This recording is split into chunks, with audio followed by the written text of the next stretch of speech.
السلام علیکم ورحمۃ اللہ وبرکاتہ۔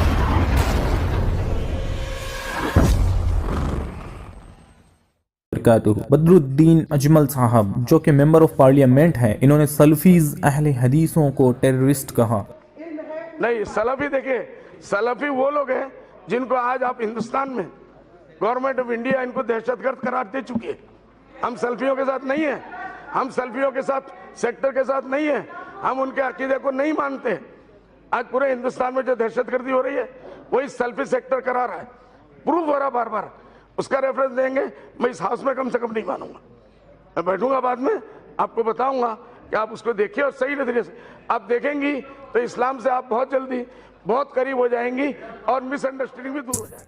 ابھی لیٹسٹ سروے کے حساب سے معلوم ہوا کہ دنیا میں ایجوکیشن میں سب سے آگے اسرائیل ہے، یعنی یہودی۔ وہاں کے اسٹوڈنٹ سال میں لگ بھگ 40 کتابیں پڑھتے ہیں۔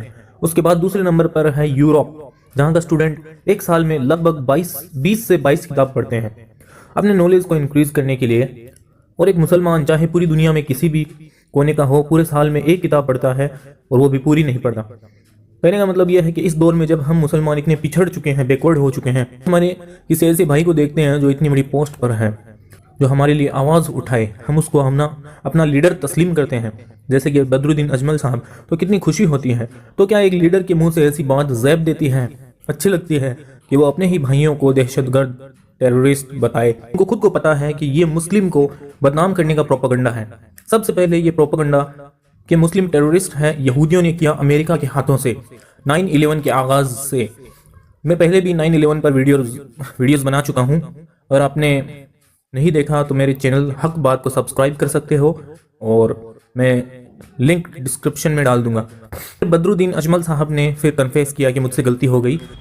کچھ باتیں انجانے طور پر ان انٹینشنلی کچھ باتیں میرے میں سے نکلی جو ہمارے سلفی بھائیوں کے خلاف گئی، جس کا مجھے انتہائی افسوس ہے۔ لیکن اتنے لوگوں کے بیچ بدنام کرنے کے بعد اکیلے میں معافی مانگنے کا کیا فائدہ؟ اور انہوں نے ایک جھوٹ بولا کہ گورنمنٹ آف انڈیا سلفیز کو ٹیررسٹ قرار دے چکی ہے۔ اگر آپ سچے ہو تو اپنا ثبوت پیش کرو، جو کہ آپ قیامت تک ثابت نہیں کر سکتے۔ لیکن میں آپ کے علم میں اضافہ کرنے کے لیے ایک بات بتا دوں کہ ہندوستان میں ٹوٹل 18 بوم بلاسٹ ہوئے ہیں، ٹوٹل 18 بوم بلاسٹ ہو چکے ہیں، جن میں آج تک سلفی تو کیا کسی مسلمان کا ظلم بھی ثابت نہیں ہوا، جس کا لنک میں ڈسکرپشن میں ڈال رہا ہوں، دیکھ لیجئے۔ میں نے اس ویڈیو کا ٹائٹل 2611 RSS ایکسپوزڈ رکھا ہے۔ خیر، اب جواب سنیے کہ کون ہے اہل حدیث سلفیز اور ان کی کیا قربانیاں ہیں اس دیش کے لیے۔ ہمارے اوپر یہ الزام لگایا جاتا ہے کہ ہم ٹیررسٹ ہیں۔ بتائیے، انگریزوں کے خلاف لڑنے میں ہماری جو قربانیاں ہیں وہ ڈاکٹر تارا چند سے پوچھ لیجیے۔ ڈاکٹر تارا چند نے لکھا کہ 4 لاکھ اہل حدیثوں کو سولی دی گئی۔ کوئی درخت ایسا نہیں دکھتا تھا جس کے اوپر کوئی نہ کوئی لاش کسی عالم کی، کسی اہل حدیث کی لٹکتی ہوئی نظر نہیں آتی۔ ہم نے اس دیش کے لیے اتنا خون بہایا ہے، اتنی جانیں دی ہیں، افسوس کہ ان ساری قربانیوں کو بھلا دیا گیا۔ اور یہ معاملہ بڑا الٹا ہے، یہ بالکل ظالمانہ رویہ ہے کہ وطن سے محبت کرنے والے لوگوں کے اوپر الزام لگایا جاتا ہے کہ یہ ٹیررسٹ ہے، جبکہ ہم حدیث کو ماننے والے ہیں، اور جو حدیث کو مانتا ہے وہ ٹیررسٹ ہو نہیں سکتا۔ دلیل یہ حدیث پاک وعن ابی ہریرہ رضی اللہ تعالی عنہ عن رسول اللہ صلی اللہ علیہ وسلم قال المسلم من سلم الناس من لسانه ويده والمؤمن من امنه الناس على دمائهم واموالهم، رواہ النسائی فی کتاب الایمان و شرائع۔ حضرت امام نسائی رحمہ اللہ نسائی شریف کے اندر یہ روایت کتاب الایمان و شرائع کے اندر لائے۔ راوی حضرت ابو ہریرہ ہیں۔ حضرت ابو ہریرہ فرماتے ہیں کہ نبی اکرم صلی اللہ علیہ وسلم نے ارشاد فرمایا کہ مسلمان وہ ہے جس کے ہاتھ سے اور جس کی زبان سے لوگ محفوظ رہیں، چاہے وہ مسلم ہو چاہے غیر مسلم ہو۔ اسی طریقے سے مومن وہ ہے جس کی وجہ سے، جس کے ہاتھ سے مسلمان کا یا غیر مسلم کا مال محفوظ رہے، اس کا خون محفوظ رہے۔ یہاں دونوں چیزیں موجود ہیں، دماء بھی موجود ہے، دم کی جمع ہے، مال کا لفظ موجود ہے، اس کی جمع اموال یہاں موجود ہے۔ یعنی مومن وہ ہے کہ لوگوں کا مال محفوظ رہے اس کی وجہ سے، اور لوگوں کی جان اس کی وجہ سے محفوظ رہے۔ ہم تو حدیث کو ماننے والے ہیں، ہم تو یہ کہتے ہیں میرا پیغام محبت ہے جہاں تک پہنچے. ہماری ذات سے کسی کو کوئی تکلیف نہیں ہونی چاہیے، اس لیے کہ حدیث کہہ رہی ہے کہ مسلمان وہ ہے جس کے ہاتھ سے اور جس کی زبان سے لوگ محفوظ رہیں، چاہے وہ مسلم ہو چاہے غیر مسلم ہو. اور مومن وہ ہے، ایمان والا وہ ہے جس کے ہاتھ سے کسی مسلمان کا یا کسی غیر مسلم کا خون نہ بہے، اور اسی طریقے سے کسی مسلمان اور کسی غیر مسلم کا مال تباہ نہ ہو. آج دنیا کے اندر وہابیت کے نام پر جو کچھ ہو رہا ہے، اہل حدیث ان تمام چیزوں سے بری ہیں اور یہ کہتے ہیں کہ یہ تمام چیزیں شریعت میں نہیں، ہم ان تمام چیزوں کو نہیں مانتے. بتائیے آج جو کچھ دنیا کے اندر ہو رہا ہے کتنے مسلمان ہیں؟ تکلیف کن کو ہو رہی ہے؟ مسلمانوں کو تکلیف ہو رہی ہے. ہمارا دیش بھی پریشان ہے، لیکن ہم یہ کہتے ہیں کہ یہ جو پریشانی ہے کیا اس حدیث کے مطابق ہے؟ قطعاً نہیں، قطعاً نہیں. لوگوں کے مال محفوظ نہیں ہے، لوگوں کا خون محفوظ نہیں ہے، لوگوں کی آبرو محفوظ نہیں ہے. لوگ لاکھوں کی تعداد میں سیریا سے، عراق سے، پتہ نہیں کہاں کہاں سے چھوڑ چھوڑ کر کے بھاگ رہے. بچوں کو دیکھو تو کلیجہ کانپ جاتا ہے کہ یہ کیا ہو رہا ہے، اور اسلام کے نام پر یہ سب کچھ کیا جا رہا ہے. میں بابا کے دوحل اعلان کرتا ہوں کہ اسلام کے نام پر یہ جو کچھ کیا جا رہا ہے بالکل صحیح نہیں ہے، غلط ہے، اور اس کی جتنی زیادہ ادانت اور جتنی زیادہ مذمت کی جائے کم ہے. میں اس رشتے سے بول رہا ہوں، اس لیے کہ اہل حدیث حدیث کا متبع ہوتا ہے، دلائل کا متبع ہوتا ہے. اور نبی کریم صلی اللہ علیہ وسلم ہمارا اللہ جس کی ہم عبادت کرتے ہیں، جس کے علاوہ کسی کی عبادت جائز نہیں، وہ رحیم، بسم اللہ الرحمن الرحیم، الحمدللہ رب العالمین، الرحمن الرحیم. اور ہمارا نبی وما ارسلناک الا رحمۃ للعالمین. ہمارے صحابہ محمد رسول اللہ والذین معه اشداء علی الکفار رحماء بینہم. یہ رحیم دیکھ رہے ہیں آپ، رحمت کی فضائیں، رحمت کی ہوائیں چلا دی گئی ہیں قرآن میں اور حدیث میں. ہم تو رحمت کے دائی ہیں، رحمت کے دائی.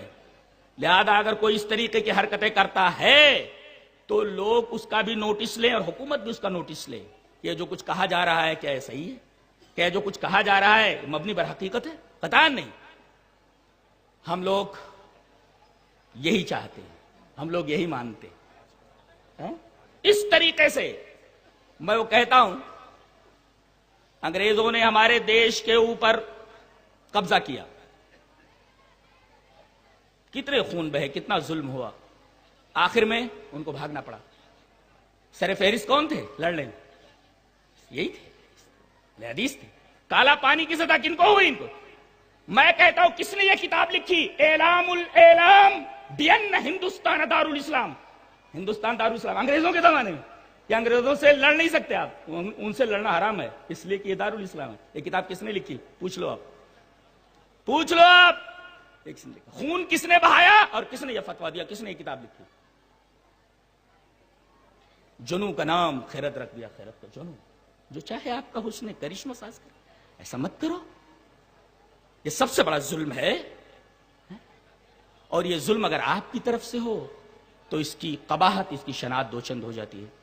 دل کا درد کس طریقے سے پیش کروں، کہاں سے شروع کروں، کہاں ختم کروں، سمجھ میں نہیں آتا ہے اس امت کا کیا ہونے والا ہے. اور دعوت دیتا ہوں میں، یا ایھا الذین آمنوا اطیعوا اللہ واطیعوا الرسول ولا تبطلوا اعمالکم. ایمان والو، اللہ کی اطاعت کرو، رسول کی اطاعت کرو، اور اپنے عملوں کو برباد مت کرو. وآخر دعوانا ان الحمدللہ رب العالمین. سلف صالحین وہ لوگ ہیں ہمارے آخری نبی محمد صلی اللہ علیہ وسلم کے بعد جنہوں نے اسلام کو زندہ رکھا، قرآن و حدیث کو زندہ رکھا. اگر یہ لوگ نہیں ہوتے تو میرے ساتھیوں اس امت کا وہی حال ہوتا جو آج عیسائیوں کرسچنز کا ہے. حضرت عیسیٰ علیہ السلام اللہ کے عظیم رسول تھے. انہوں نے کہا کہ اے لوگوں، اللہ کی عبادت کرو جو کہ ہمارا حقیقی رب ہے. لیکن بعد کے لوگوں نے انہیں ہی خدا بنا دیا، اللہ کا بیٹا بنا دیا، نعوذ باللہ. انہی سے مدد طلب کرنے لگے. اور یہاں بھی یہی حال ہے جو کہ اللہ نے سورہ یوسف آیت نمبر 106 میں فرمایا کہ بعض لوگ ایمان لانے کے باوجود مشرک ہی ہیں.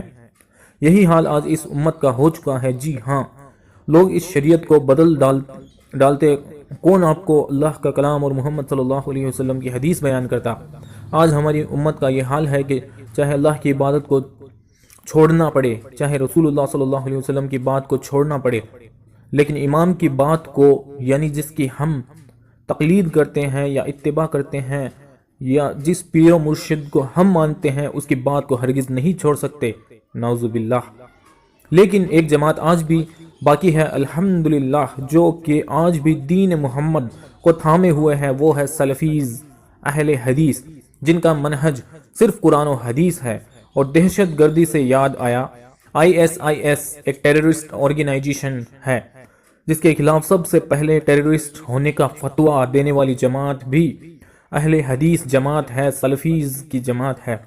تو جو کوئی اسلاف کے منہج کو گالی دیتا ہے یا برا کہتا ہے تو اصل میں وہ اللہ کے کلام قرآن اور رسول اللہ صلی اللہ علیہ وسلم کی حدیث کو گالی دیتا ہے، غلط کہتا ہے۔ تو اس غلط فہمی کو اپنے ذہن سے، دماغ سے نکال دیں کہ سلفیز ٹیررسٹ ہیں، اور اس ویڈیو کو ان لوگوں تک پہنچائیں تاکہ باطل کی کمر ٹوٹے۔